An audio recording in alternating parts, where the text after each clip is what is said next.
អង្គុយចុះ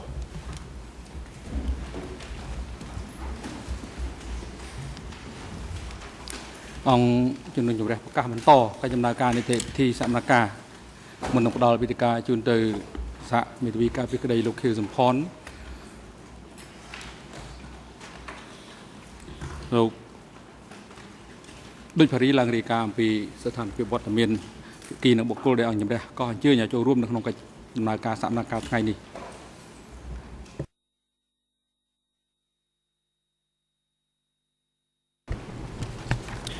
សូមគោរពលោកប្រធានសម្រាប់សកម្មភាពនៅថ្ងៃនេះគ្រប់ភាគីទាំងអស់ในរឿងក្តីនេះមានវត្តមានដោយឡែកលោកនួនជាមានវត្តមាននៅបន្ទប់ឃុំខ្លួនដែលស្ថិតនៅពីក្រោមបន្ទប់សកម្មភាពនេះតាមសេចក្តីសម្រេចរបស់អង្គជំនុំជម្រះសាលាដំបងដោយមូលហេតុបញ្ហាសុខភាពសូមអរគុណលោកប្រធានបាទអរគុណលោកភារីជាបន្តទៅនេះអង្គជំរះផ្ដល់វិធីការជូនទៅសហមេធាវីការពីក្តីលោកខៀវសំផនដើម្បីមានឱកាសបន្តធ្វើសេចក្តីសន្និដ្ឋានបញ្ចប់កិច្ចពិភាក្សាដេញដោលរបស់ខ្លួន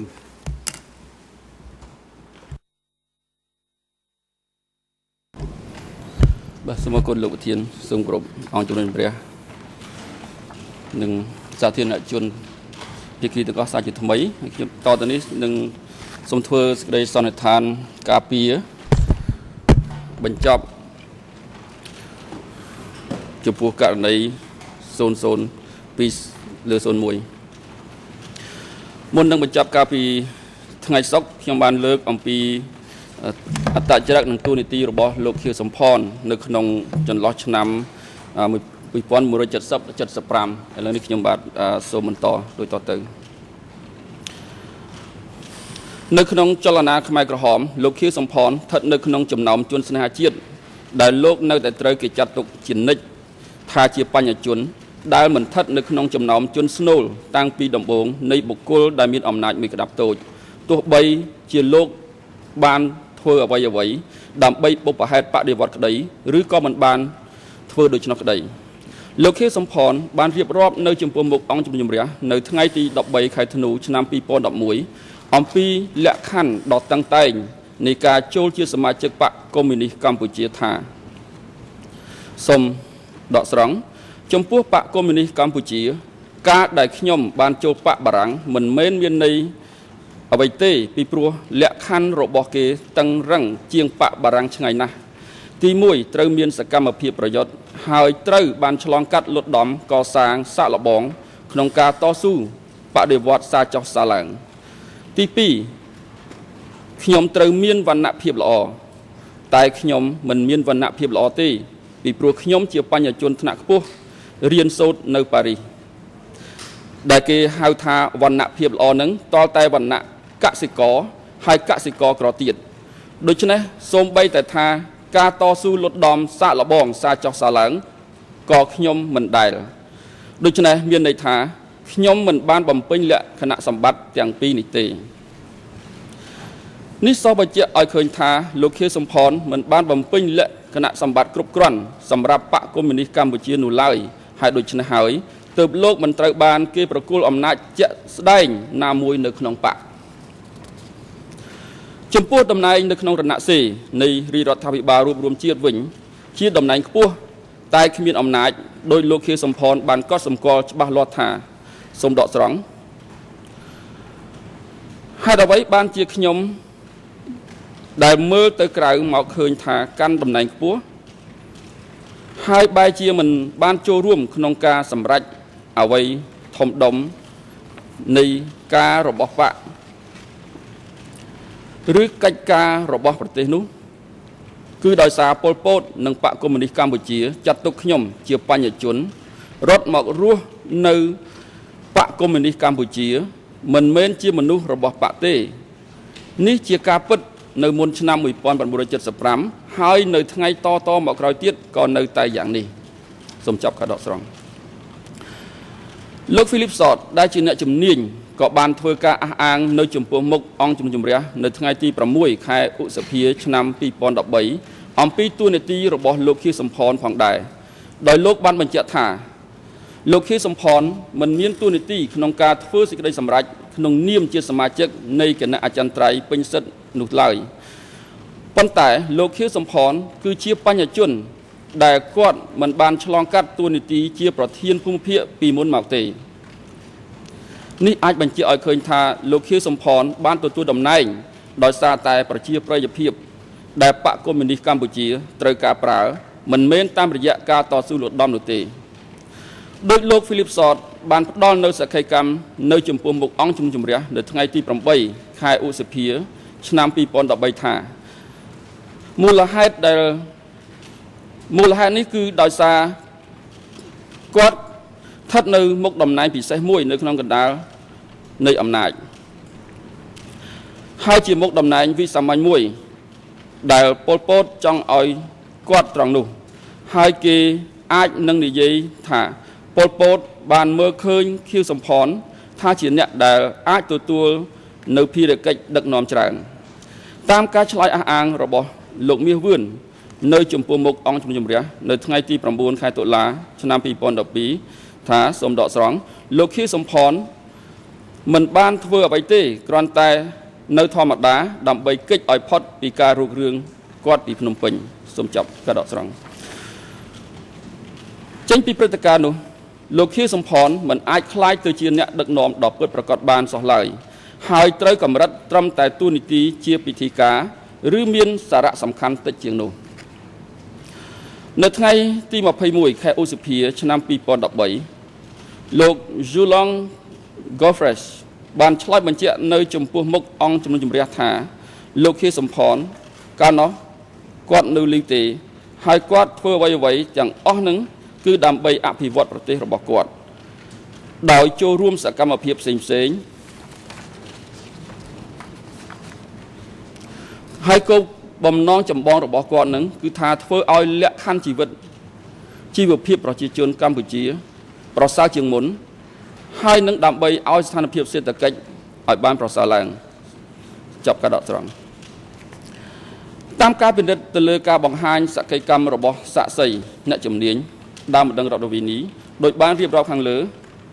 សូមបញ្ជាក់ឲ្យឃើញថាលោកខៀវសំផនមានអត្តចរិតស្លូតបូតសុភាពរាបសារស្រឡាញ់យុត្តិធម៌និងការរីកចម្រើនដែលផ្ដល់នូវសុខុមាលភាពនិងការអភិវឌ្ឍដល់សង្គម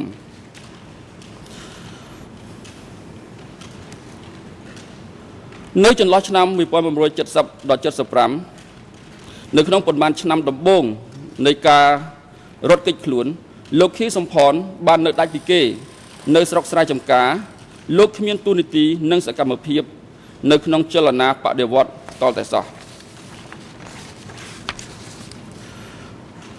ជំពូកនានាដែលសរសេរក្នុងដីកាដំណោះស្រាយហើយដែលវិពណ៌នាអំពីសកម្មភាពនៃបកកុម្មុយនីសកម្ពុជាចាប់និយាយពីការចូលរួមរបស់លោកខៀវសំផននៅក្នុងរចនាសម្ព័ន្ធបកចាប់ពីរដ្ឋប្រហារនៅថ្ងៃទី18ខែមីនាឆ្នាំ1970តែប៉ុណ្ណោះនៅថ្ងៃក្រោយរដ្ឋប្រហារប៉ុលពតនិងសម្ដេចសៀនុនៅឯក្រុងប៉េកាំងដូចគ្នាសម្ព័ន្ធភាពរវាងអ្នកទាំងពីរក៏បានចាប់ផ្ដើមឡើងប៉ុលពតមើលឃើញភ្លាមនៅអត្ថប្រយោជន៍ក្នុងការពង្រីកចលនាបដិវត្តដោយយកលោកខៀវសំផនធ្វើជាអ្នកតាក់ទងជាមួយសម្ដេចសៀនុលោកខៀវសំផនបានទទួលដំណឹងថា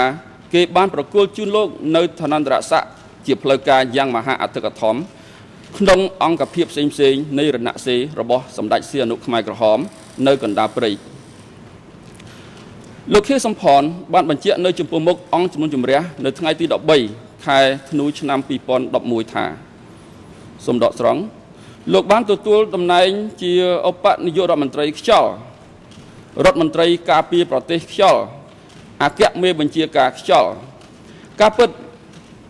ខ្ញុំគ្មានឥទ្ធិពលអ្វីបន្តិចក៏គ្មានដែរនៅលើកងទ័ពសូម្បីតែអង្គភាពតូចមួយក៏គ្មាននៅក្រោមបង្គាប់របស់ខ្ញុំដែរផ្ទុយទៅវិញខ្ញុំត្រូវលះបង់អធិភាពរបស់ខ្ញុំកិត្តិយសរបស់ខ្ញុំដើម្បីឲ្យខ្ញុំអាចបំពេញភារកិច្ចជូនមាតុភូមិរបស់ខ្ញុំដែលកំពុងត្រូវរងគ្រោះថ្នាក់ដល់អាយុជីវិតសូមចាប់ការដកស្រង់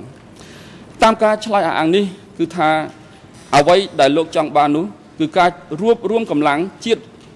ក្រោយពីជួបវិបត្តិសង្គ្រាមធ្ងន់ធ្ងរដោយសារតែប្រទេសធំច្បាំងគ្នាដោយលោកបានអះអាងនៅចំពោះមុខអង្គជំនុំជម្រះនៅថ្ងៃទី27ខែឧសភាឆ្នាំ2013បន្ថែមទៀតថាសូមដកស្រង់ក្រោយពេលរដ្ឋប្រហារខ្ញុំគ្រាន់តែឲ្យកម្លាំងជាតិទាំងអស់រួបរวมគ្នាសាមគ្គីតស៊ូដល់ក្រោយរដ្ឋប្រហារមក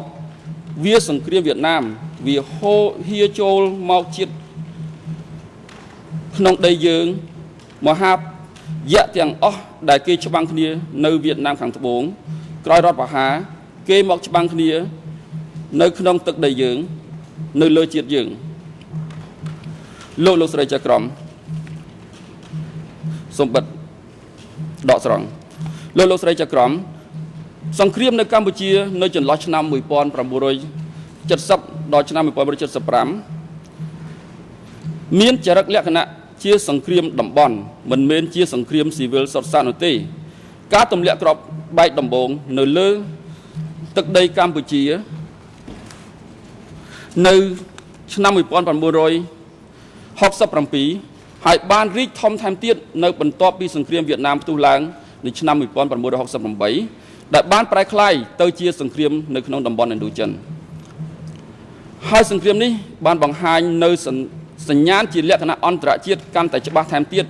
បន្ទាប់ពីមានរដ្ឋប្រហារថ្ងៃទី18មីនាឆ្នាំ1970ដោយសារឥទ្ធិពលមនោគមវិជ្ជានៃសង្គ្រាមត្រជាក់នៅថ្ងៃទី23ខែកក្កដាឆ្នាំ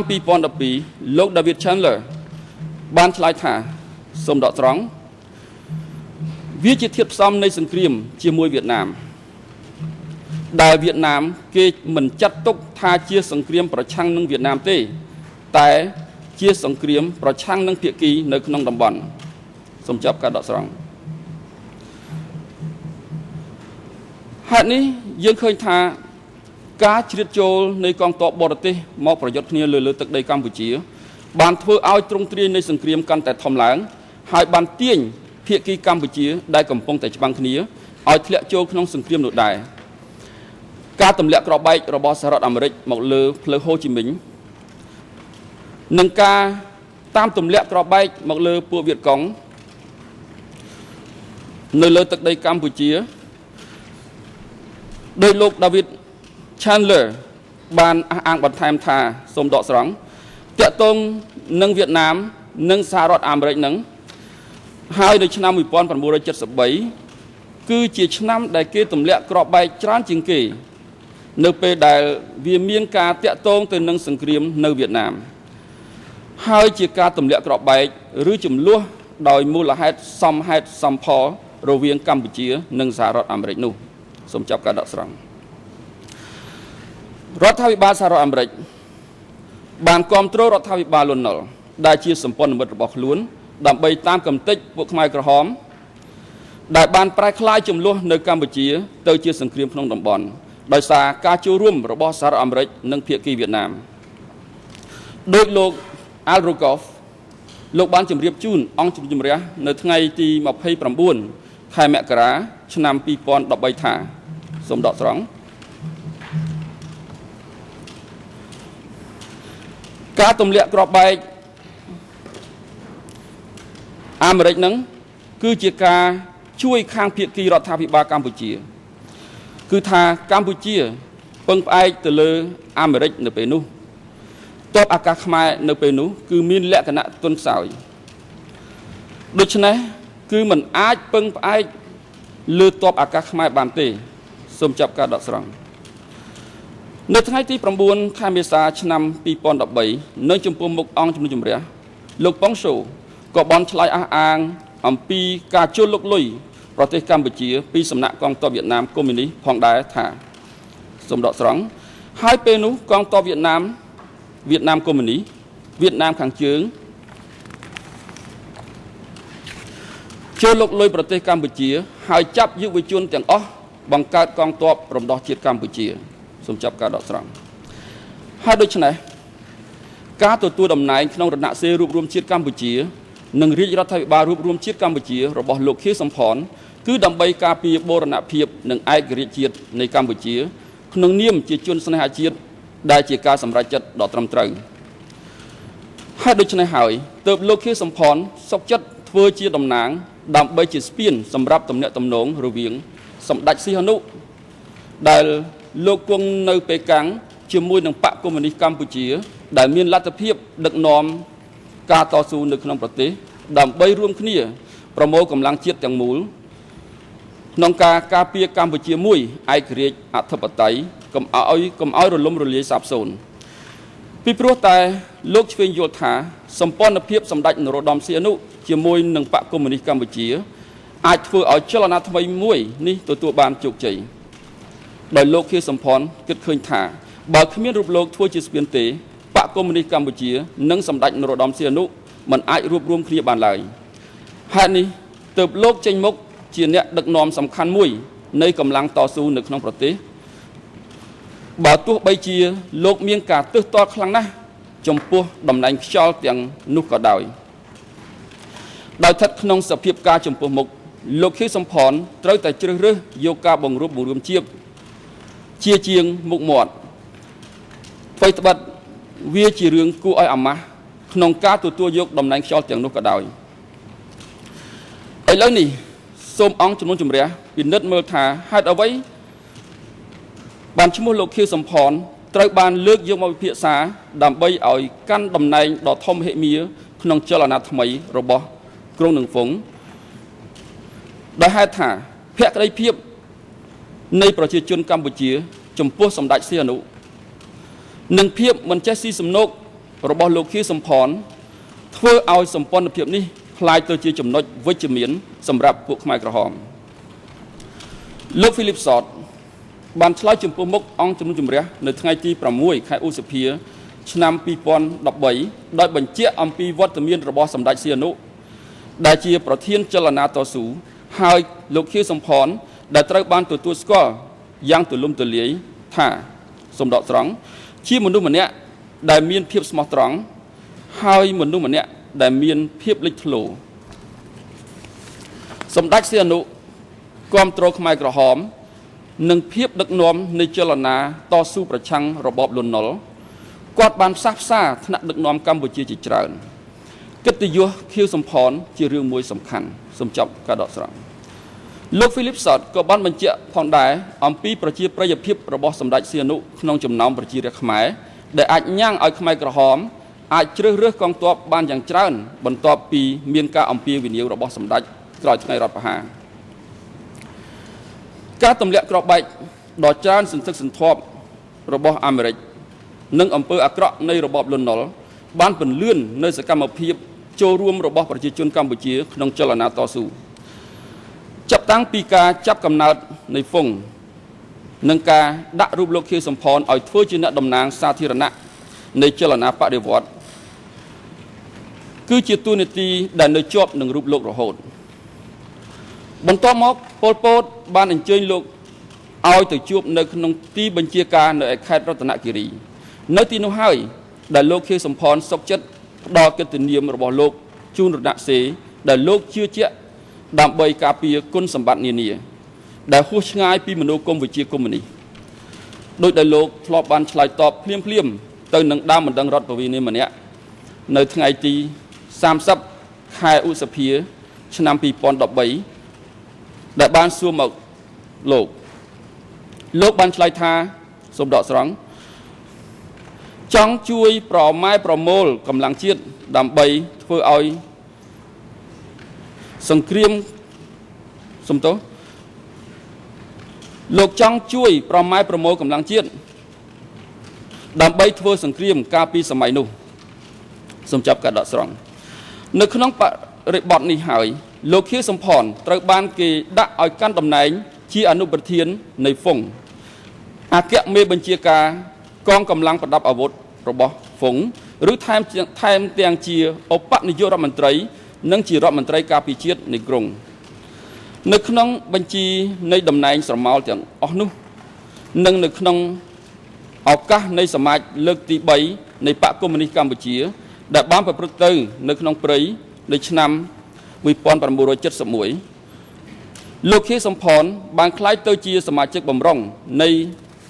គណៈកម្មាធិការមជ្ឈិមនៃមជ្ឈិមបកកុម្មុយនីសកម្ពុជាគេសង្កេតឃើញហេតុផលនយោបាយដូចគ្នានេះផងដែរដែលលោកខៀវសំផនបន្តធ្វើតទៅទៀតនៅគណៈដែលសម្ដេចសីហនុលាលែងពីតំណែងស្របពេលដែលដាក់បញ្ចូលរូបលោកក្នុងតំណែងជាប្រធានគណៈប្រធានរដ្ឋនិងជាសមាជិកពេញសិទ្ធិនៃគណៈកម្មាធិការមជ្ឈិមនៅខែមីនាឆ្នាំ1976ជាការប៉ុណ្ណាការតែងតាំងទាំងនេះមិនមែនមានន័យថាជាដំណើរការល្អឥតខ្ចោះនៅក្នុងបកនោះឡើយប៉ុន្តែវាជាការតែងតាំងបែបយុទ្ធសាស្ត្រតាមការពិតលោកខៀវសំផនគ្មានការទទួលខុសត្រូវខាងយោធាឬខាងនយោបាយឡើយគ្រាន់តែជារដ្ឋាភិបាលគ្មានអំណាចរីឯអំណាចពិតវិញវាស្ថិតនៅក្នុងដៃនៃគណៈអចិន្ត្រៃយ៍ហើយអំណាចនោះនៅតែបែបនេះរហូតដល់ចុងបញ្ចប់នៃរបបខ្មែរក្រហមគោលការណ៍លក្ខការសម្ងាត់ដែលមាននៅក្នុងចលនាខ្មែរក្រហមត្រូវបានលើកឡើងដោយសាក្សីទាំងអស់ដែលធ្លាប់បានកាន់កាប់មុខងារនៅមុនពេលក្នុងអំឡុងពេលនិងក្រោយពេលរបបកម្ពុជាប្រជាធិបតេយ្យការរក្សាការសម្ងាត់មានសារៈសំខាន់ណាស់សម្រាប់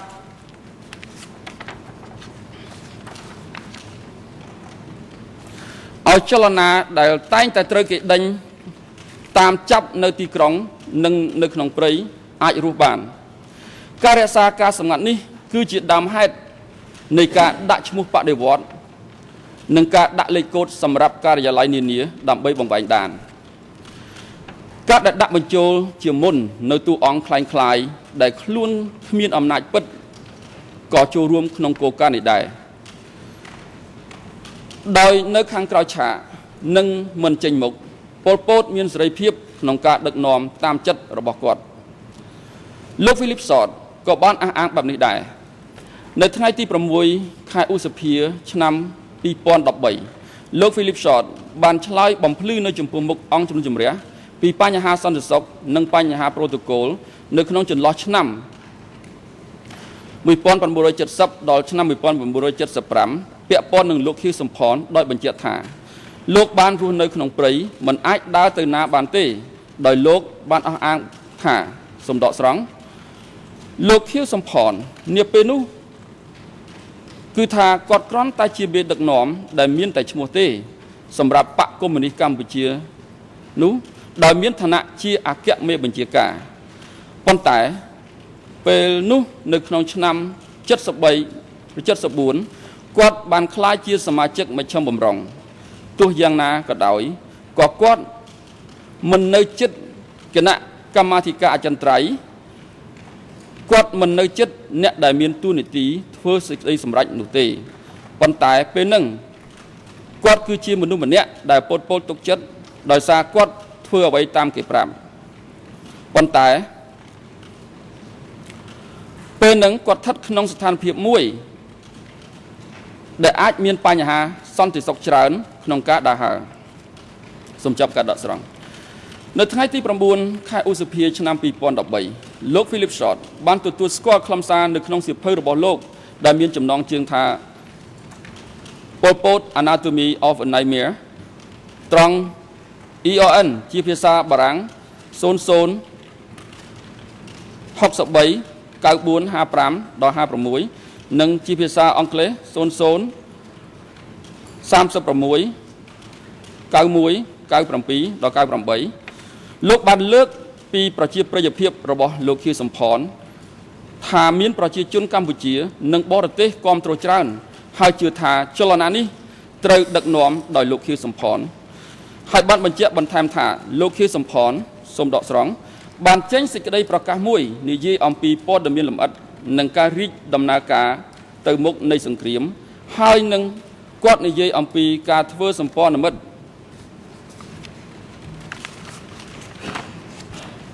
ជាមួយនឹងសម្ដេចសីហនុហើយខៀវសំផនបានទទួលសម្ដេចសីហនុនៅតំបន់រំដោះនេះប៉ុន្តែនេះគ្រាន់តែជាផ្សែងបានតែមួយផ្លេតតែប៉ុណ្ណោះអំណាចទាំងអស់សុទ្ធតែនៅក្នុងកណ្ដាប់ដៃនៃអ្នកផ្សេងនោះទេហើយអ្នកផ្សេងនោះមិនដឹងទេគឺថាតាមពិតទៅអ្នកដឹកនាំខ្ពស់បំផុតនៃបកកុម្មុយនីសទេជាអ្នកកាន់អំណាច ជាក់ស្ដែងលោកខៀវសំផនមិនធ្លាប់បានកាន់កាប់មុខងារយោធាទាំងមុននិងក្រោយឆ្នាំ1975នោះទេក្នុងនាមជាបញ្ញជនសុទ្ធសាធលោកគ្មានសមត្ថភាពខាងយុទ្ធសាស្ត្រយោធាឬខាងបញ្ជាទ័ពឡើយគ្រប់សាក្សីនិងអ្នកជំនាញដែលដឹងពីឋានានុក្រមយោធាបានលើកឡើងពីលោកសុនសេននិងប៉ុលពតថាជាអ្នកទទួលខុសត្រូវខាងកងទ័ពគឺមិនមែនលោកខៀវសំផនទេនៅថ្ងៃទី10ខែមករាឆ្នាំ2013លោកអ៊ុងរ៉េនបានឆ្លើយអះអាងនៅចំពោះមុខអង្គជំនុំជម្រះអំពីរចនាសម្ព័ន្ធយោធាថាសូមដកស្រង់សុនសេនក៏ជាថ្នាក់លើប៉ុលពតក៏ជាថ្នាក់លើហើយក្រៅពីនោះមកគឺដូចជាខ្ញុំបានបញ្ជាក់អញ្ចឹងថាពេលរាយការណ៍បញ្ហានយោបាយឬក៏ខាងយោធាអីគឺមានតែ2អ្នកហ្នឹងដែលជាអ្នកដើរតួសូមចាប់ការដកស្រង់នៅថ្ងៃទី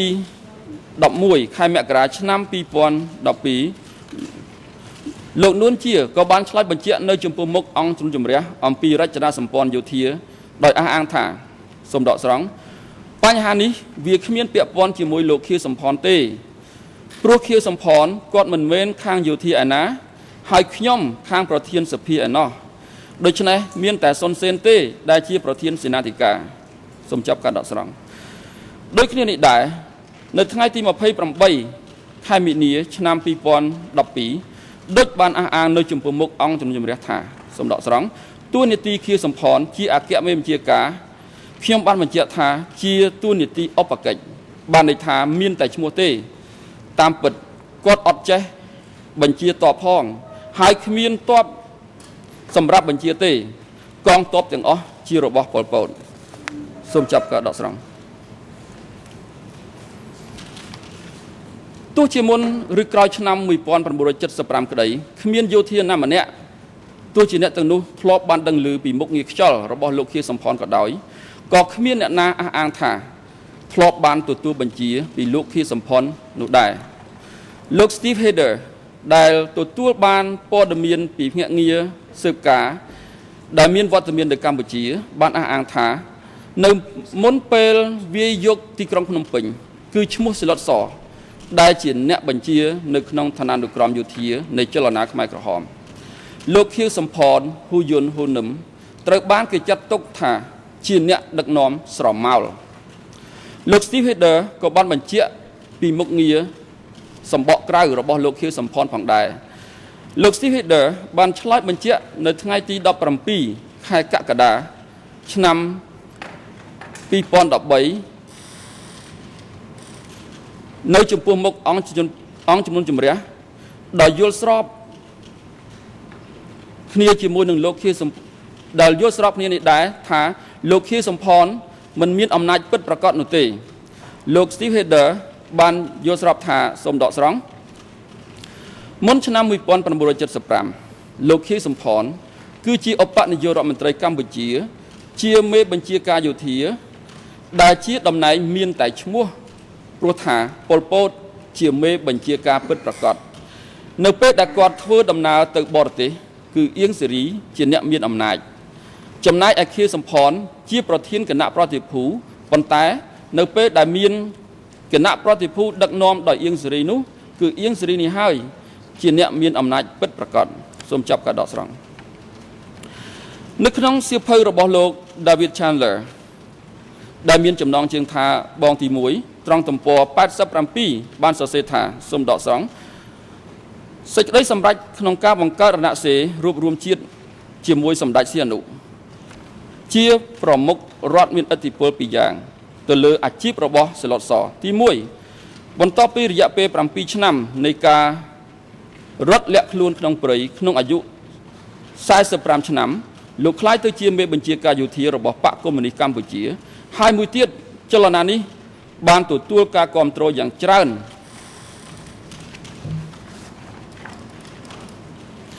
ពីកងទ័ពវៀតណាមចំណុចទាំងពីរនេះអាចធ្វើឲ្យប៉ុលពតដឹកនាំបកកុម្មុយនីសកម្ពុជាដែលកងទ័ពរបស់ខ្លួនអាចត្រូវបានវឹកវើពីសំណាក់កងទ័ពវៀតណាមដ៏រឹងមាំសូមចាប់ការដកស្រង់ចាប់ពីរដ្ឋប្រហាររបស់លោកលន់នល់មកលោកខៀវសំផនបានដើរតាមអ្នកដឹកនាំខ្មែរក្រហមតិចឬច្រើនទៅតាមមូលដ្ឋានផ្សេងៗ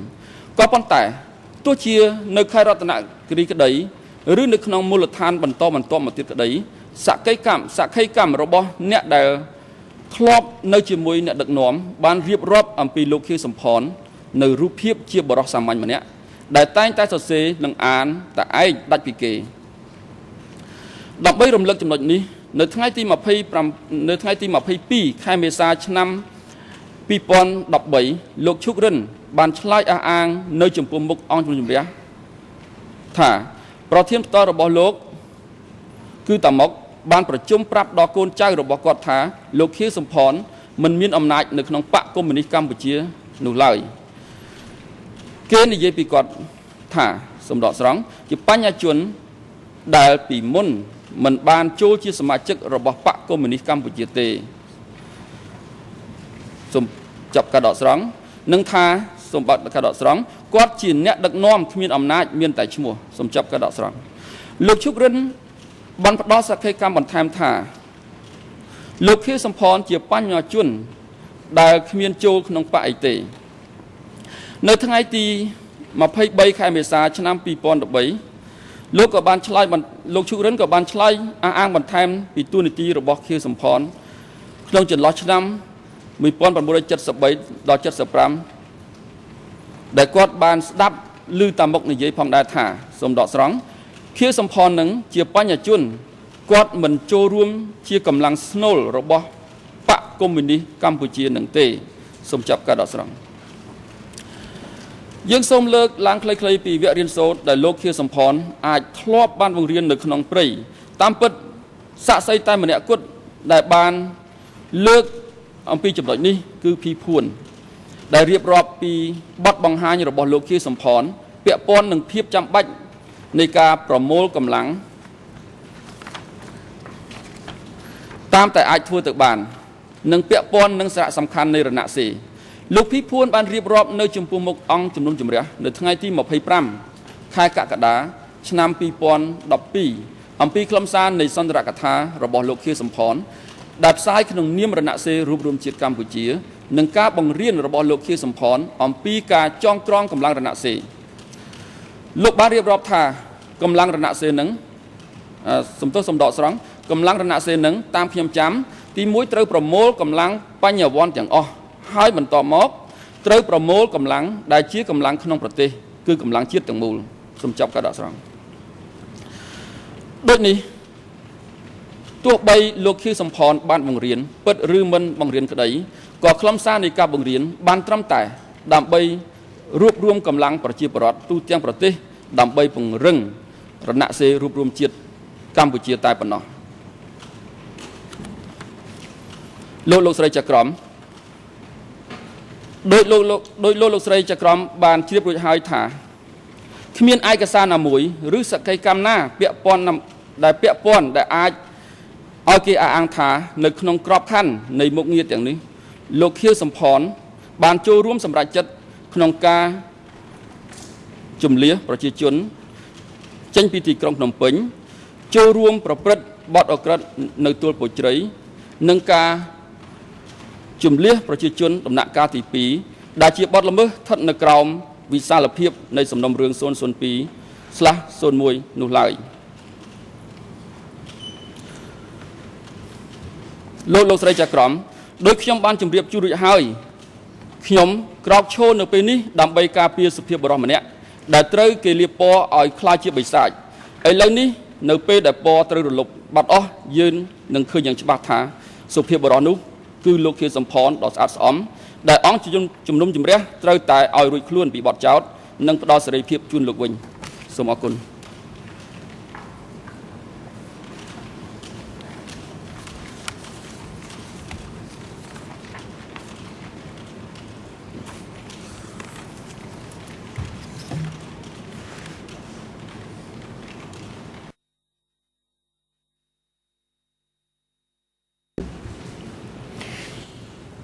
Bonjour à la Chambre, bonjour à toutes les personnes présentes dans cette salle et dans la galerie. Je vais prendre la suite de mon confrère Kong Samon pour vous parler d'un certain nombre d'idées reçues que nous ont développées les procureurs ces derniers jours lors de leur réquisition et traitées en évitant les redites avec l'équipe de Nyon Chea de la question du site de Kyolpochre et de la politique qui est supposée la chapeauter. La première chose dont je souhaiterais parler, c'est de la théorie ce que j'appelle le rideau de fer. Les procureurs vous décrivent le 17 avril 1975 comme la date à partir de laquelle un rideau de fer serait tombé sur le Cambodge. Ils affectionnent ce genre d'image. C'est un peu comme si, selon eux, après avoir vécu dans la jungle plus de 10 ans, cachés dans les forêts, vivant dans des camps temporaires, provisoires, construits en bambou et en feuilles de bananier, Pol Pot serait sorti de sa tanière, entouré de ses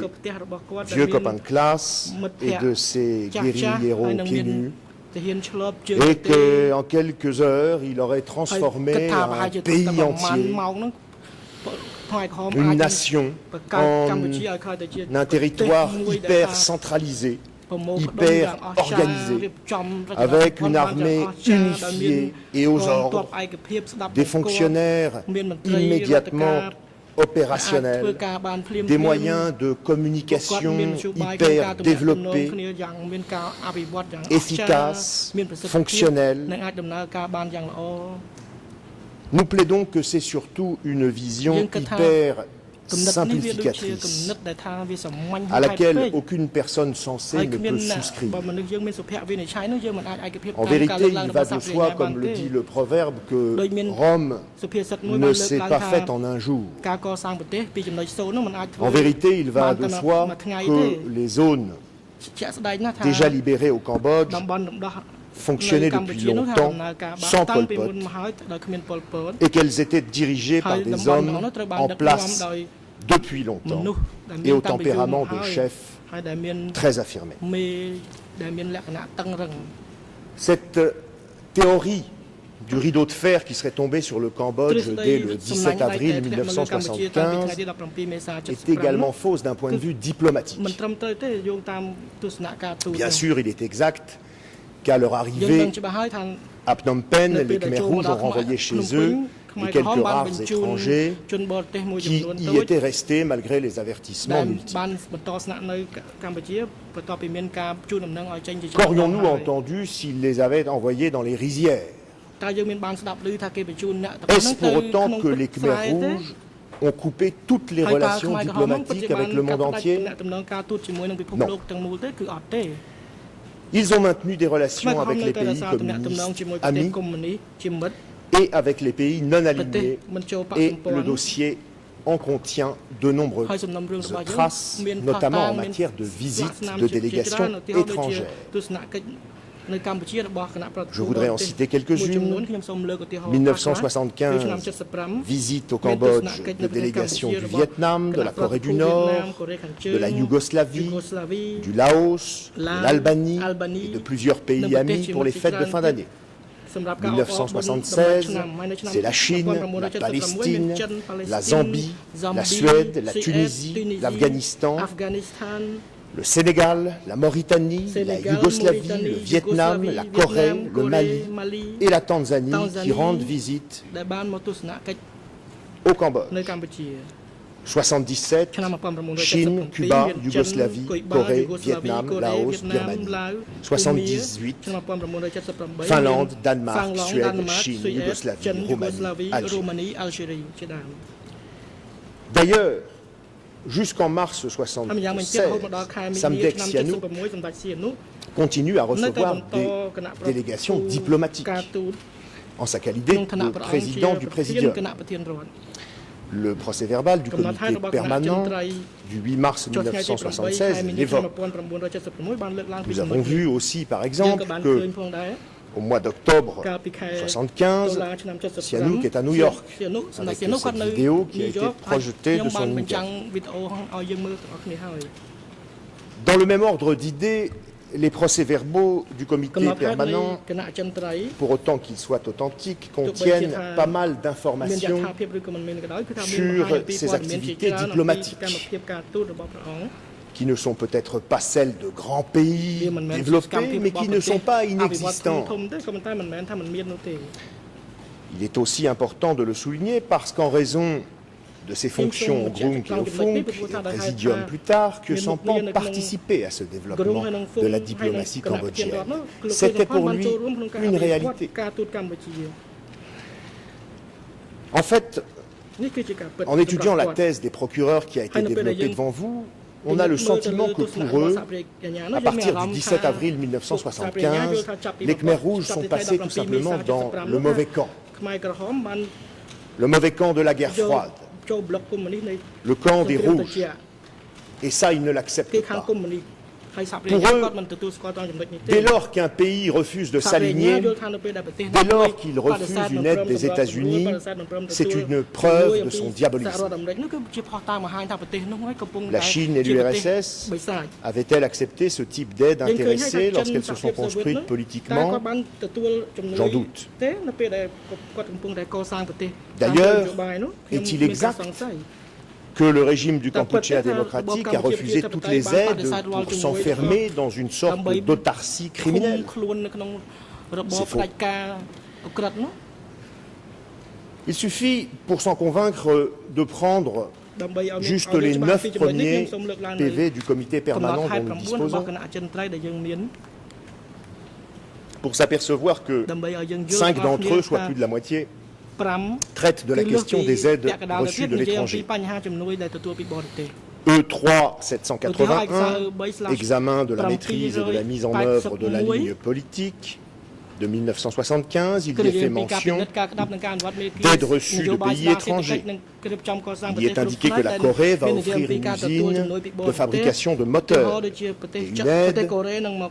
en matière hydroélectrique. Il y est question de la remise en marche avec l'aide de la Chine des grandes usines de ciment, de raffinage, de caoutchouc.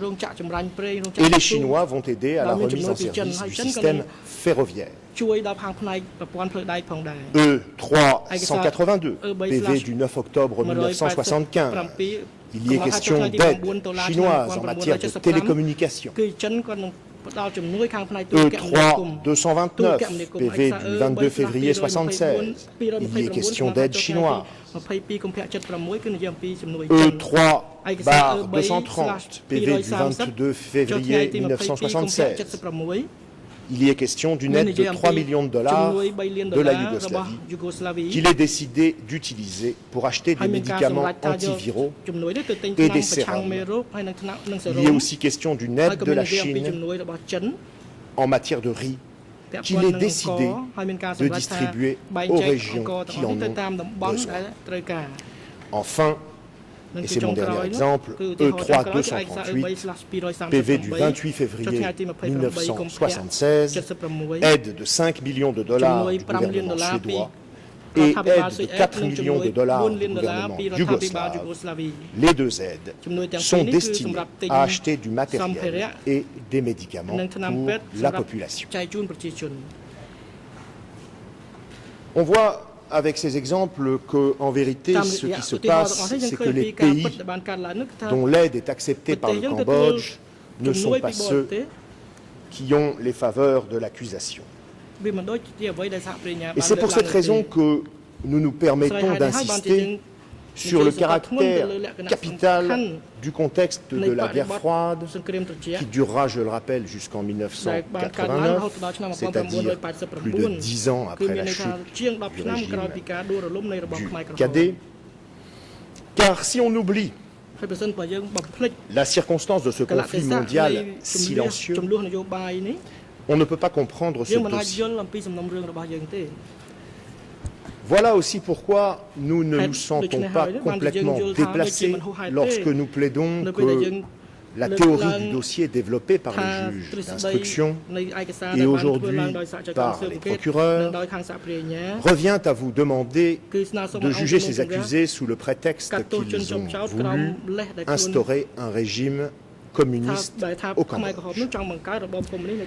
C'était déjà assez clair dans l'ordonnance de clôture initiale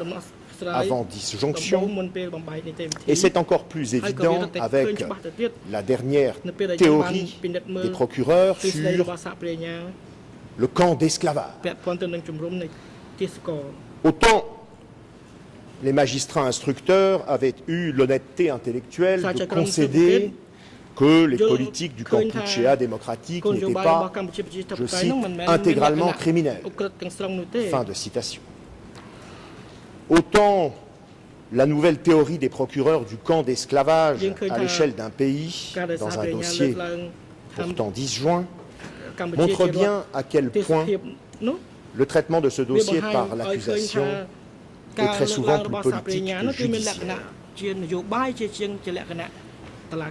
Toujours sur la question de ce prétendu rideau de fer que Khieu Samphan aurait contribué à faire tomber sur le Cambodge, on vous soutient de l'autre côté de la barre que par sa participation à l'élaboration d'une constitution pour le Kampuchéa démocratique et à l'organisation d'élections en mars 1976 ou d'une assemblée nationale pas vraiment nationale ou pas vraiment assemblée, Khieu Samphan aurait contribué au fait dont vous êtes saisi. C'est quand même un raisonnement extrêmement faible. Vous en connaissez beaucoup des pays communistes qui se sont dotés d'une constitution et d'une assemblée nationale au sens athénien du terme? Non. Et même en 1975-1979, ça ne trompe personne. Et surtout, cela prouve quoi du point de vue de la contribution de M. Khieu Samphan au déplacement de population phase 1 et 2 et à la journée de Tuol Shrey? Pas grand-chose, voire rien du tout en vérité. Je voudrais évoquer aussi l'importance de la chronologie dans ce dossier. Ce point est capital parce que les faits dont vous êtes saisis se sont produits au début du régime.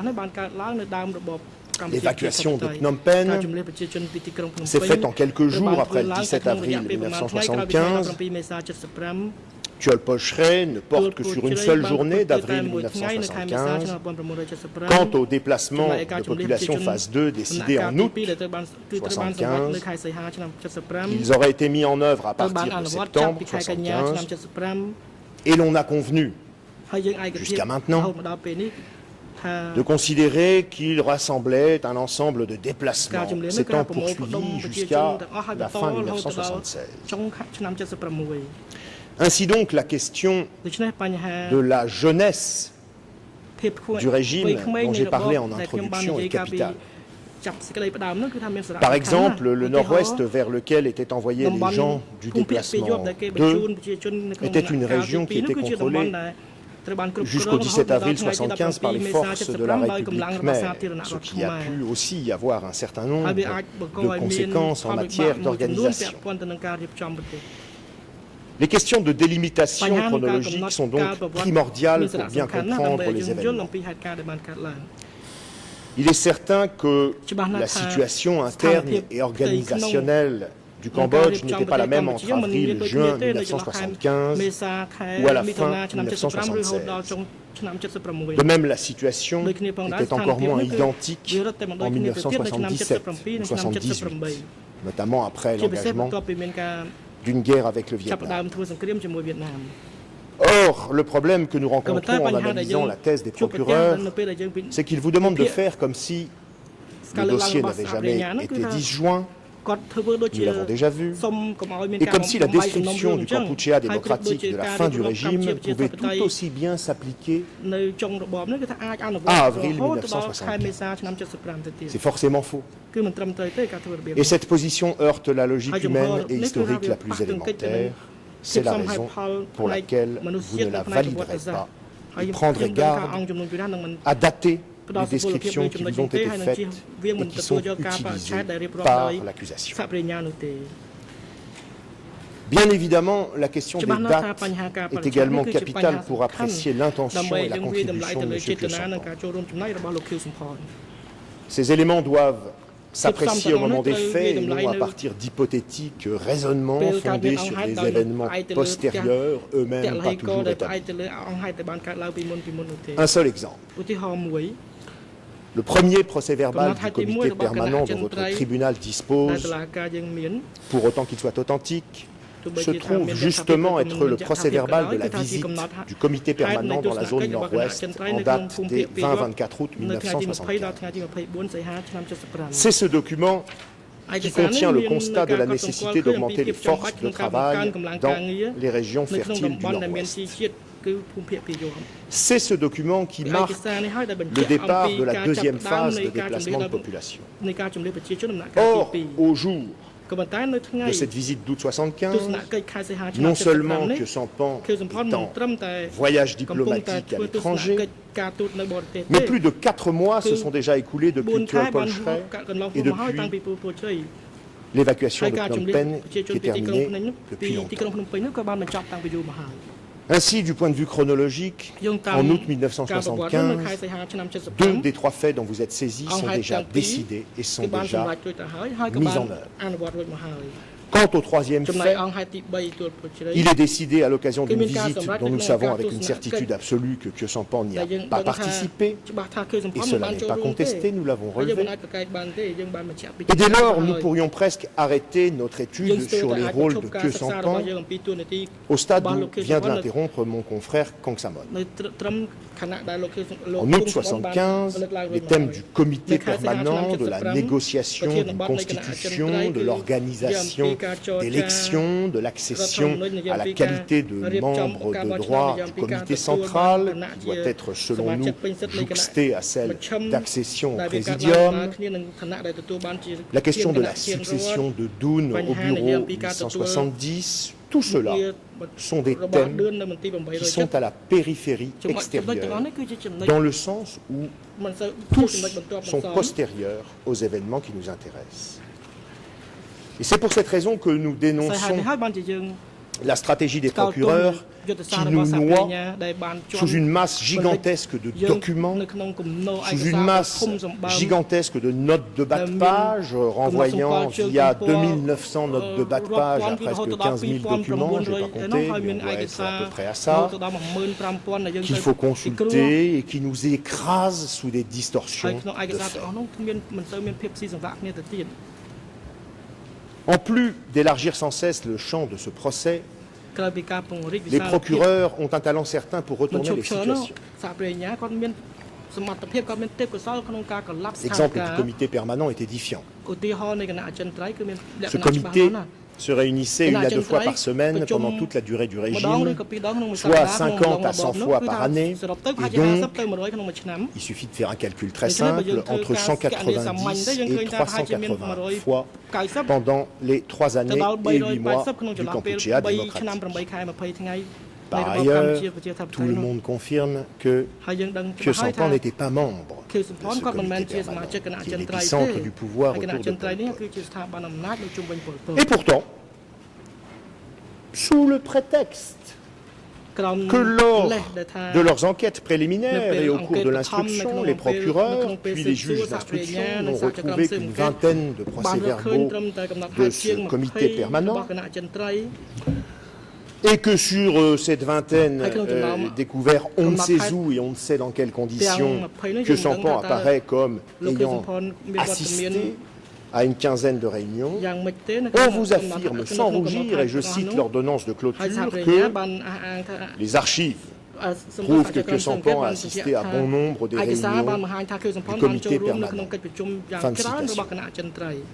Voir comme l'ont fait les procureurs l'autre jour, à cette barre, non sans humour, je pense, que Kyo Sompon avait assisté à 86% des réunions du comité permanent dont on a retrouvé la trace. La vérité, de cette manipulation, mesdames et messieurs, c'est-à-dire la logique la plus élémentaire, c'est bien évidemment que Khieu Samphan apparaît dans 4% du nombre probable des réunions du comité permanent pendant toute la durée du régime. C'est tout ce que nous pouvons dire, si l'on veut rester honnête. C'est la vérité du dossier. De plus, comme nous l'avons traité au paragraphe 272 et suivant de notre mémoire finale, à chaque fois que Khieu Samphan a assisté à une réunion du comité permanent, il y était toujours question d'un sujet en rapport avec l'un des rôles qu'il a effectivement tenu sous le régime et qu'il assume. Que ce soit en sa qualité de représentant du Front et du gouvernement royal, en sa qualité de responsable des listes et des prix au sein du commerce, en sa qualité de président du Présidium d'État, en sa qualité de membre du comité chargé d'examiner les marchandises qu'on doit acheter ou d'examiner les problèmes bancaires. La vérité au sujet du comité permanent, c'est aussi que si Khieu Samphan avait à ce point, comme on nous le dit, en face, la confiance de Pol Pot, eh bien il serait devenu membre du comité permanent. Or, ce ne fut jamais le cas. À partir de ce constat, de ces différents constats, il ne faut plus regarder les preuves, les arguments des procureurs de la même manière. Il faut aussi garder à l'esprit que si nos propos peuvent parfois apparaître décousus lors de nos plaidoiries, c'est aussi que nous tentons de répondre à une accusation elle-même décousue. C'est vrai qu'il y a très peu de preuves directes dans ce dossier, mais la défense n'y est pour rien. Cela fait 5 ans que Khieu Samphan attend en prison d'être jugé dans un délai raisonnable et il en a d'autant plus le droit et le souhait qu'il a 82 ans. En ce qui concerne l'intention et la contribution de Khieu Samphan, les événements que l'on vous demande de juger ne sont pas prouvés par le fait. Ils ne sont pas prouvés par la racine de l'événement. Ils sont effleurés par un brouillard de suppositions du type vu les rôles que Khieu Samphan occupait, même plusieurs années après les faits, il ne pouvait pas ne pas savoir ce qui s'était passé antérieurement. Et puisqu'il est resté aux côtés de Pol Pot pendant tout ce temps, cela démontre qu'il était d'accord avec tout ce qui s'était passé. Voilà la structure de la majeure partie des raisonnements qui vous sont proposés par l'accusation. Et bien évidemment, vous l'avez compris, selon nous, on est très en dessous du doute raisonnable et de la preuve pertinente. On est dans le doute complet et l'absence de preuve. Et c'est aussi pour cette raison que nous nous opposons à la conception d'une prétendue mission historique de ce tribunal qui pollue les débats en donnant à tous la tentation d'aller chercher dans des faits hors champ du procès des explications pour des faits antérieurs. Et c'est parce que les procureurs sont parfaitement conscients de la faiblesse de leur argumentation qu'ils sont même obligés de vous prétendre que depuis les années 50, Khieu Samphan était une marionnette du PCK, qu'il était un communiste assoiffé de pouvoir totalitaire, ne rêvant que d'asservir son peuple dans le but de transformer le Cambodge qu'il aime tant et auquel il a dédié sa vie en un camp d'esclaves. On peut tout dire, mais non seulement cette description est en absolue contradiction avec les convictions, avec les engagements, avec la carrière politique, avec la personnalité de Khieu Samphan, mais elle ne correspond pas non plus aux preuves que nous avons examinées durant ces 2 années de procès, et notamment celle que vient de vous exposer mon confrère Kong Samon. Ça fait beaucoup. Pourtant, il aurait été intéressant que les procureurs nous expliquent à quel moment et pour quelle raison que Sampan serait devenu, soit progressivement, soit subitement, cet être abject qu'ils nous décrivent. Quel est donc l'événement qui a pu transformer à ce point cet homme? L'accusation ne le dit jamais. Vous êtes supposé vous contenter d'une caricature. Le raisonnement est encore plus ténu avec le soi-disant rôle de dirigeant qu'aurait tenu Khieu Samphan au sein du parti. Non seulement Khieu Samphan n'était pas membre du comité permanent, mais je rappelle que ça n'est qu'en 1976 qu'il deviendra membre de droit d'un comité central qui ne se réunissait qu'une fois l'an, et que cette accession doit être reliée au fait qu'il succède à Sihanouk au présidium, à un poste de pure représentation et sans aucun pouvoir exécutif. Il y a aussi le fameux bureau 870, dont ma consoeur Antaguissé dira un mot,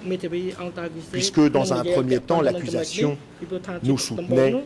que Khieu Samphan avait succédé à Doun en février 1977, puis que s'étant rendu compte que quand même, février 1977, il n'y avait plus aucun fait concernant ce procès, on nous a dit « Oh, mais c'était bien avant ». Regardez les preuves, messieurs les procureurs. Lisez le procès-verbal du comité permanent du 9 octobre 1975 et voyez vous-même, c'est écrit dessus. Qui est désigné chef du bureau politique de 870? C'est Doun. Qui reçoit la direction du bureau 870? C'est IM. Ainsi donc, non seulement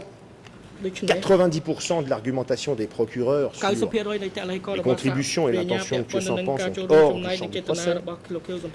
Mais quand on regarde la définition des rôles de Khieu Samphan telle qu'elle apparaît dans les prétendus documents d'époque et dans les témoignages, on s'aperçoit que les procureurs varient leur cause et déforment sans cesse le sens des preuves.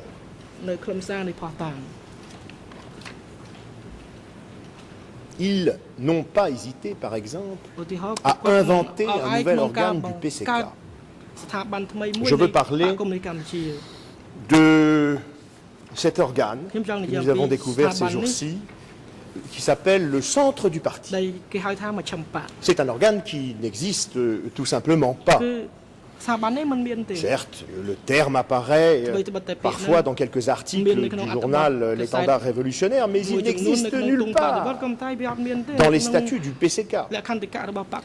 Comme l'avait dit M. Eder à propos du bureau 870 à ce moment-là, c'est un peu comme lorsque l'on parle de Washington pour décrire le centre du pouvoir aux États-Unis. Le problème, c'est que non seulement les procureurs inventent cet organe nébuleux, mais qu'en plus, ils en désignent également les membres. Et bien évidemment, parmi ces membres, ils placent M. Khieu Samphan en tête de liste. Démonter une telle stratégie d'étouffement et de déformation prend du temps et du travail. Et c'est pour cela que nous vous avions demandé du temps et que nous vous avions demandé la traduction du mémoire final des procureurs en français. Nous recevrons 18 jours sans traduction, j'en ai déjà parlé, et nous n'en sommes bien évidemment pas satisfaits. Dans la même veine que cette invention de cet organe appelé centre du parti, nous trouvons également, avec le même talent de créativité de l'accusation, l'affirmation selon laquelle Khieu Samphan était forcément responsable de ce qui se passait dans ce nouvel organe du centre du parti, que ce dernier appliquait les principes du centralisme démocratique. À savoir, selon les procureurs, tout à coup fort indulgents avec nos communistes assoiffés de pouvoir, qu'en ce sein des saints, en ce centre du parti, les Khmers rouges prenaient leurs décisions de manière collégiale. Deux experts Short et Chandler sont venus déposer pendant ce procès sur ce point. Or, leurs conclusions sont différentes. Chandler a déclaré que, selon lui, la prise de décision au sein du comité permanent était collégiale. Alors, bien sûr, lui, il parlait du comité permanent, M. Pessampan n'est pas membre.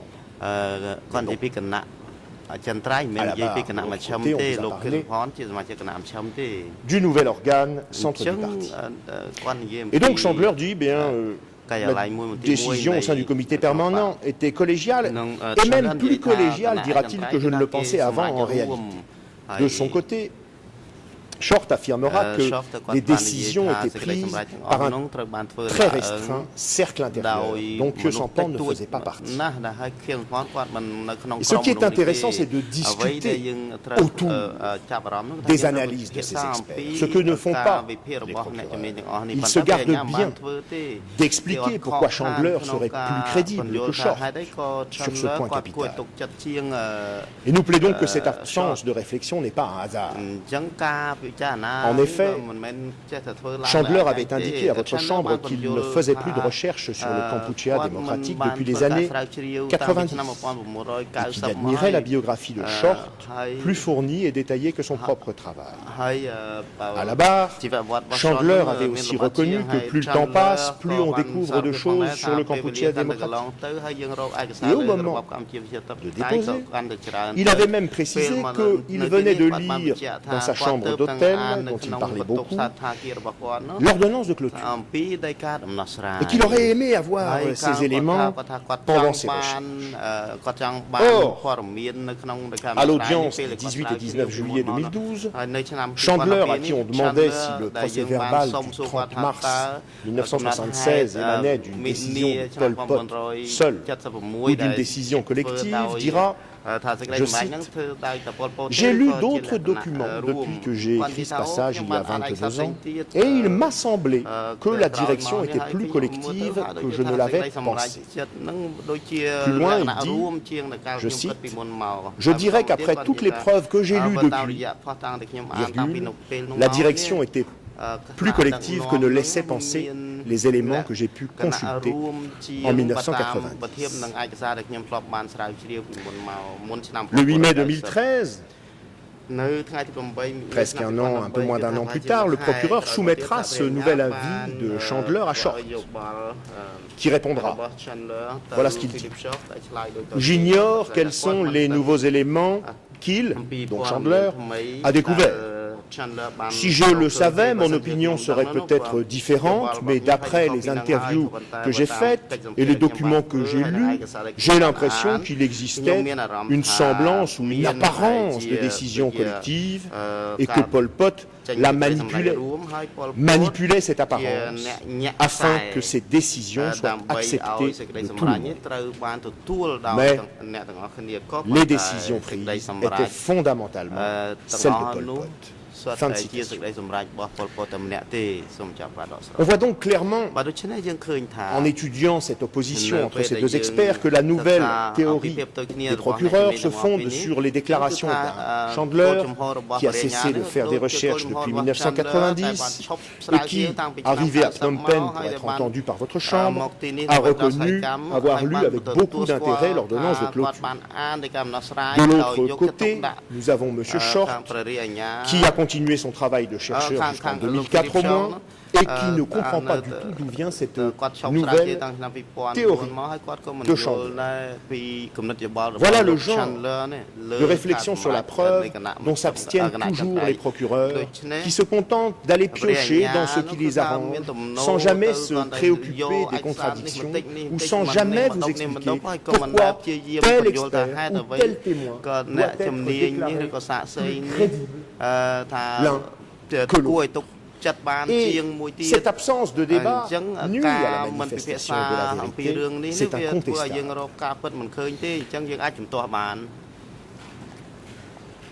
Je voudrais maintenant dire un mot des faits concernant Tuol Pocheret, dont les procureurs soutiennent qu'ils auraient été commis sous l'égide d'une politique aux fins d'éradication des ex-membres de la République khmer, politique qui aurait donné lieu à une attaque généralisée et systématique, dont Tuol Pocheret serait une des mises en œuvre. Tuol Pocheret est situé dans la région de Pursat, à environ 190 km de Phnom Penh. Vendredi dernier, j'ai déjà annoncé que pour gagner du temps qui nous est compté, je vais tâcher d'éviter de répéter tout ce qui a été dit par mes confrères pour Nguyen Chia. Je rappellerai donc seulement ici que du point de vue des faits, c'est-à-dire du point de vue de la racine des choses, de la racine des événements, vous n'avez pas entendu de témoins à cette barre qui auraient assisté à un seul meurtre prétendument commis à Tuol Pocheret. Les deux ex-soldats Khmer Rouge qui sont venus à cette barre se trouvaient respectivement à 10 et 15 km de Tuol Pocheret au moment des faits allégués. Le premier soldat se contentait d'assurer la garde extérieure d'un lieu de réunion à Pursat. Quant au deuxième soldat, il dira qu'il était posté à mi-chemin, à environ 8-10 km de Tuol Pocheret, et expliquera que l'un de ses collègues militaires qui écoutait la radio militaire lui aurait confié avoir entendu des coups de feu à la radio. Vous avez également entendu un troisième témoin, ancien soldat, aussi, mais de l'autre côté, du côté de la République khmer. Cet homme assistera à deux réunions préalables qui se sont tenues à Pursat, donc à 15 km de Tuol Pocheret, à l'issue desquelles il ne parviendra pas à monter dans les camions à destination supposée de Tuol Pocheret et qui attendra 2 heures avec une trentaine d'autres personnes le retour d'un hypothétique camion vide qui ne viendra pas et donc il rentrera chez lui avec les autres sans qu'on cherche à l'en empêcher. On vous a déjà plaidé aussi le caractère superficiel des constats exécutés 30 ans après par les enquêteurs des juges d'instruction. Les vêtements, morceaux de vêtements retrouvés sur l'ancien site de Tuol Pocheret ne comportent pas le moindre aspect ou signe militaire. Et si l'on trouve certes quelques douilles d'armes au sol, les enquêteurs rappelleront, ce qui est d'ailleurs confirmé par les 3 témoins dont je viens de parler, que dès 1974 et même avant, de très nombreux et violents combats s'étaient produits à Tuol Pocheret. La violence de ces combats est peut-être à rapprocher de ce que dira ici, le 19 avril 2013, l'un des 3 témoins entendus, Aung Chat, qui dira que, selon lui, la province de Pursat n'était tombée que le 19 avril 1975. Soumalat, ex-soldat de la République khmer, dira d'ailleurs qu'après la défaite nationale de la République khmer en province de Pursat, l'armée de la République khmer continuait de fonctionner. Il dira aussi que, même après la chute de Lon Nol, des soldats de la République khmer continuaient à circuler en uniforme. Et il évoquera une sorte de reprise de combat dont il sera victime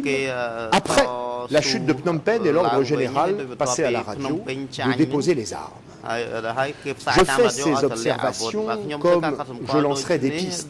de réflexion. Et dans le but de compléter celles qui ont été faites par la défense de Nguyen Chia sur le régime assez particulier qui sévissait dans cette région.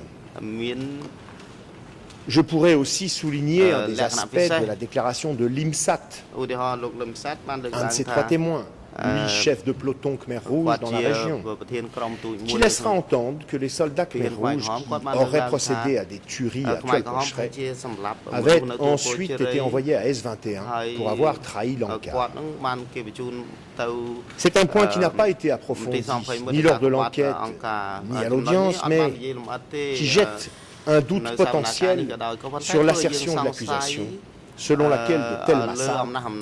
auraient été ordonnés par le haut. Je voudrais aussi insister sur le fait qu'aucun des 3 témoins ayant comparu à la barre n'a donné une version concordante avec celle des autres. Non seulement ils n'assistent pas aux faits, mais qu'il s'agisse du jour de la prise de réunion de Pursat, du nombre des réunions qui se seraient tenues à Pursat pour préparer le transfert meurtrier vers Tcholpocheret, qu'il s'agisse des dates de ces réunions, des horaires de ces réunions, du nombre des participants à ces réunions, des fonctions civiles ou militaires des participants à ces réunions, du fait de savoir s'ils portaient tous un uniforme ou s'ils étaient tous en civil ou s'il y avait un mélange de militaires et de civils, qu'il s'agisse aussi de savoir si tous les participants de ces réunions pouvaient entrer dans la salle du bureau provincial ou si certains ont dû rester à l'extérieur, qu'il s'agisse de savoir par quel mode de transport ils sont arrivés aux réunions et comment les participants en sont repartis. Et enfin qu'il s'agisse du modèle, de la marque, de la couleur des camions qui les auraient emmenés supposément vers Tcholpocheret. Sur tous ces points, ces 3 témoignages, déjà éloignés de 10 à 15 km du fait principal, se contredisent. Au-delà de ces contradictions, les dépositions recueillies se sont également révélées peu crédibles du fait de contradictions internes que nous avons traitées dans notre mémoire finale et sur lesquelles je ne reviendrai pas, faute de temps. Enfin et surtout, on doit rappeler qu'une telle absence d'éléments matériels probants, témoins en contradiction, pas de documents d'époque, pas d'avis d'experts, pas de constat, ne saurait certainement pas être compensée par de seules dépositions écrites d'individus qui n'ont pas comparu à votre barre. Il est clair que les procureurs n'ont pas démontré l'existence du fait racine intitulé « Exécution à Tcholpocheret en avril 1975 ». Il convient aussi maintenant de vérifier ce que disent les 2 ex-militaires Khmer Rouge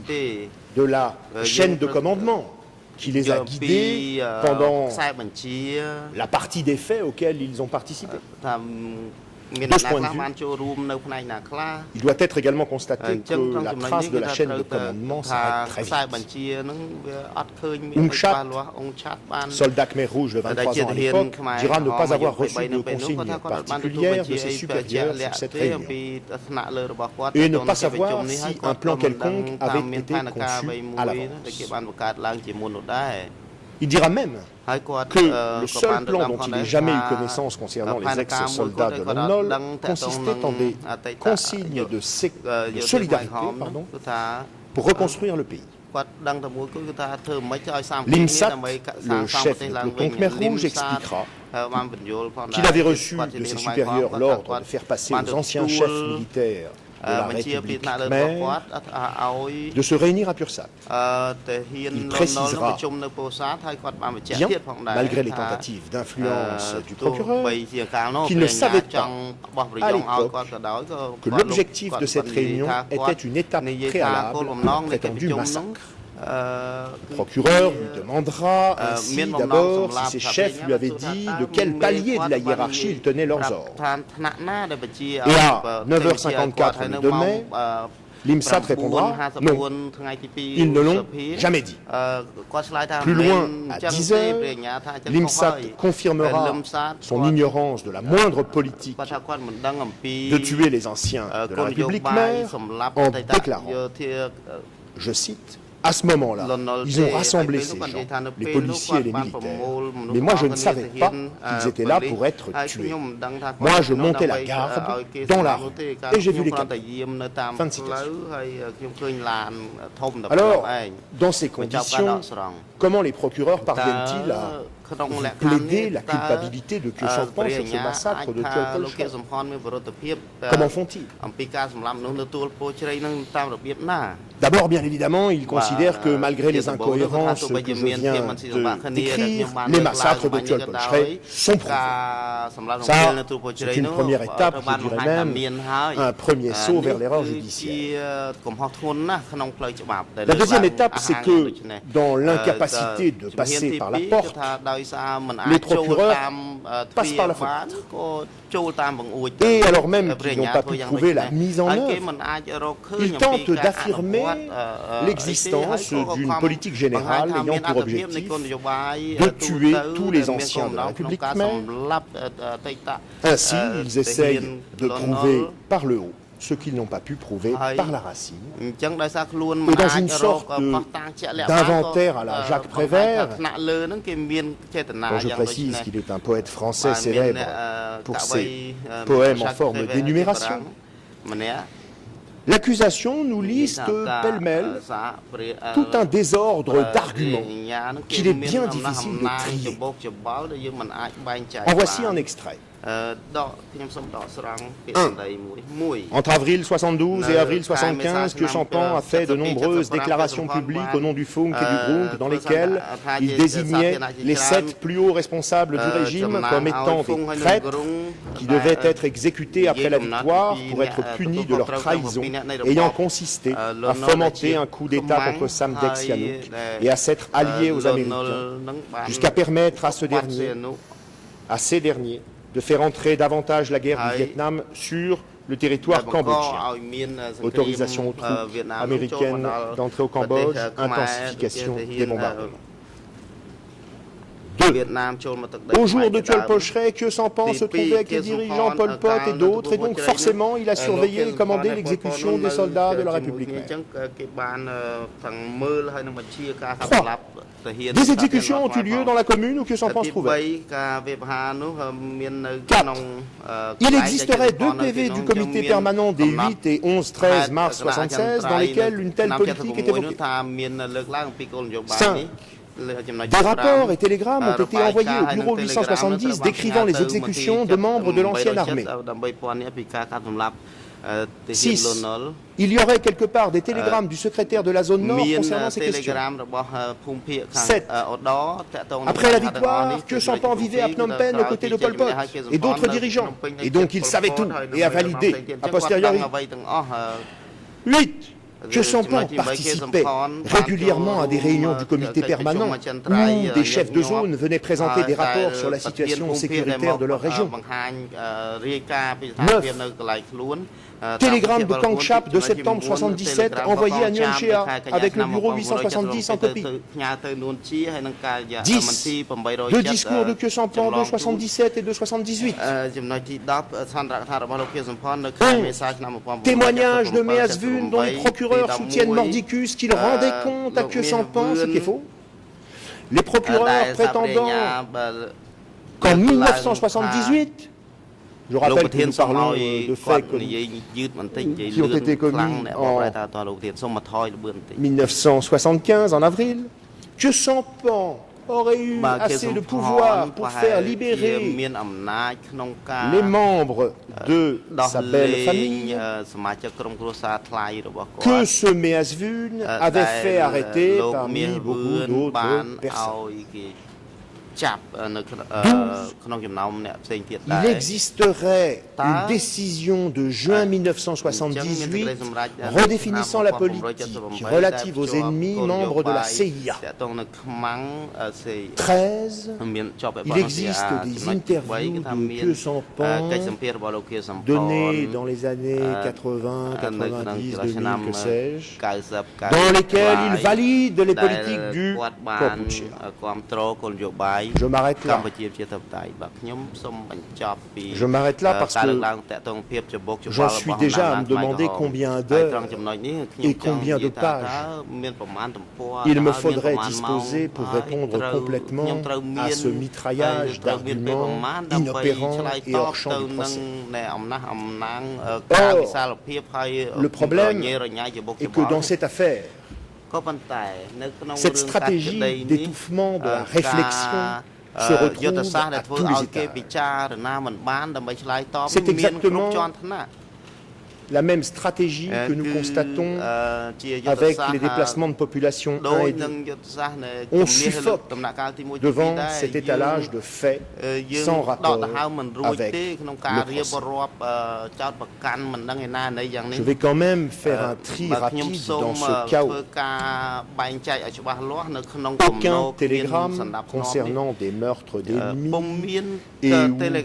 de la République mère n'a jamais été envoyé à que et ce pendant toute la période du Cambodge démocratique. Messieurs les procureurs, vous avez plusieurs heures pour nous répondre après-demain. Je vous propose de venir à cette audience avec un seul télégramme qui soit antérieur ou contemporain de Thiol Pocheret, même postérieur, qui informe que Sampan de tout type de meurtre, quel qu'il soit, et lui demande son avis, ses ordres, ses instructions. Il n'en existe pas. Deux, les faits de Thiol Pocheret sont commis juste après l'évacuation de Phnom Penh en avril 1975. Alors quelle est la pertinence de tout ce fatras d'affirmations tirées par les cheveux concernant des événements datant de 76, 77, 78, 79, et je pourrais continuer, plusieurs années après les faits dans la Chambre est saisie. Il ne suffit pas d'élaborer des déductions partant de faits postérieurs aux faits jugés pour avoir accompli un travail de preuve. Finalement, le seul argument, en tout cas celui qu'on nous a le plus martelé sur cette question, qui demeure, c'est celui qui concerne le communiqué radiophonique signé de Khieu Samphan, pris à la suite d'un vote du Congrès national du GRUNC qui se serait, certains en doutent, réuni les 24 et 25 février 1975, c'est-à-dire en pleine phase de guerre contre le régime de Lon Nol. Ce communiqué signé par M. Khieu Samphan serait la marque de l'accord qui l'aurait marqué à des massacres tels que celui que vous avez été incapable de prouver à Thiol Pocheret. Lisons s'il vous plaît un extrait de ce communiqué qui date donc de février 1975 et qui était lu par les présentateurs de la radio du groupe. C'est le document E317. Je cite. Dans ces conditions extrêmement favorables, le Grand Congrès national a délibéré sérieusement et en profondeur pendant 2 jours et adopté des positions sur plusieurs questions importantes, notamment en ce qui concerne les 7 traîtres de Phnom Penh. Le Congrès national a décidé les traîtres Lon Nol, Sirik Matak, Son Goktan, Chen Eng, Intam, Longboret et Sosten Fernandez sont les chefs des traîtres et les meneurs du perfide coup d'État antinational qui a mis fin à l'indépendance, à la paix et à la neutralité du Cambodge. Ce sont eux qui ont incité les impérialistes américains à envahir et embraser le Cambodge, y semant la destruction et une souffrance inouïe, sans précédent, entraînant la mort de nombreux moines et autres hommes, femmes et enfants. Au nom du FUNC, du GRUNC et des FAPLNK, le Congrès national déclare qu'il est indispensable de mettre à mort ces 7 traîtres pour leur trahison contre la nation et leurs actes criminels, fascistes, corrompus, sans précédent dans l'histoire du Cambodge. En ce qui concerne les autres fonctionnaires du gouvernement, qu'ils soient ou non de haut rang, de différents services, les officiers de l'armée, les officiers de police, les policiers de toute catégorie, les membres des unités d'autodéfense, d'autres unités armées, les politiciens, les personnalités et toutes sortes de membres de toute organisation du régime des traîtres. Au nom de la nation et du peuple cambodgien, du FUNC, du GRUNC et des FAPLNK, le Congrès national proclame que ces personnes ont le droit d'adhérer au FUNC. Je ralentis, Monsieur le Président. Je me permettais d'accélérer parce que j'ai communiqué le texte, mais je ralentis. Ils ont le droit de se joindre à la nation et au peuple cambodgien à condition d'arrêter immédiatement de servir les 7 traîtres et de cesser de coopérer avec eux. La nation et le peuple cambodgien, le FUNC et le groupe accueilleront et récompenseront dûment les officiers de l'armée, les troupes des milices, les policiers, fonctionnaires, politiciens et hauts dignitaires des régions temporairement sous contrôle ennemi qui osent s'opposer aux traîtres, les combattre et retourner leurs armes contre eux. C'est pourquoi, au nom de la nation et du peuple cambodgien, du FUNC, du GRUNC et des FAPLNK, le Congrès national exhorte les officiers de l'armée et les troupes, les officiers de police et les policiers, les hommes des milices, les fonctionnaires, politiciens et toutes les autres personnes dans les régions temporairement sous contrôle ennemi à abandonner rapidement les 7 traîtres moribonds, à participer aux actions de la population à Phnom Penh et dans d'autres régions temporairement sous contrôle ennemi et à poursuivre la lutte contre les traîtres en cherchant par tous les moyens à détruire leurs perfides appareils administratifs, installations militaires, postes de police, dépôts de munitions, etc. Fin de citation. D'abord, ce qui est certain quand on étudie ce communiqué, c'est que 2 des 7 personnes qui sont désignées ici comme des traîtres seront tuées lors de la prise de Phnom Penh. Les 5 autres ayant, semble-t-il, écouté la radio. Il est intéressant d'abord de noter que l'expert Short dira douter du fait que le Congrès de février 1975 ait eu réellement lieu. Mais il dit aussi qu'il ignore si que son plan a vraiment été consulté avant que ce communiqué prétendument signé de lui ne soit diffusé à la radio. Ça, c'était juste une indication. Parce que je ne tiens pas à fuir le débat. Il convient surtout de se demander si ce discours contient la marque d'une approbation d'événements tels que ceux allégués et non prouvés à Tuol Poche. Bien sûr que non. Le GRUNC y annonce la future exécution des 7 responsables du coup d'État contre Samdech Sihanouk, responsable de la guerre depuis 5 ans. Le Cambodge a été détruit et détient encore aujourd'hui le triste record du pays le plus bombardé de l'histoire de l'humanité. Et nous sommes en pleine phase de guerre. Dans ce contexte, on annonce par avance que les 7 personnes responsables de cette situation seront châtiées.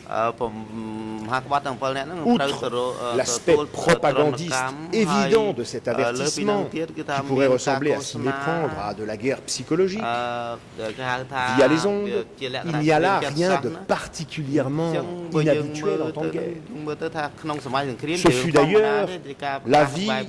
de Pennout, de Hu Yun et de Hu Nim et de beaucoup d'autres qui reprirent ce texte. Et bien sûr, aussi de Samdech Sihanouk lui-même, qui, trouvant probablement que le GRUNC avait été un peu mou sur ce coup-là, comme il aurait aimé à le dire, se permit de prononcer et de diffuser des discours dans lesquels Samdech Sihanouk ajoutait plus d'une quinzaine de noms à la liste initiale des 7 traîtres. Croyez-vous qu'on les poursuivi pour autant? Au contraire, on y a vu le signe de la combativité et de la force des politiciens qui venaient reconquérir le pays aux mains des traîtres à la patrie.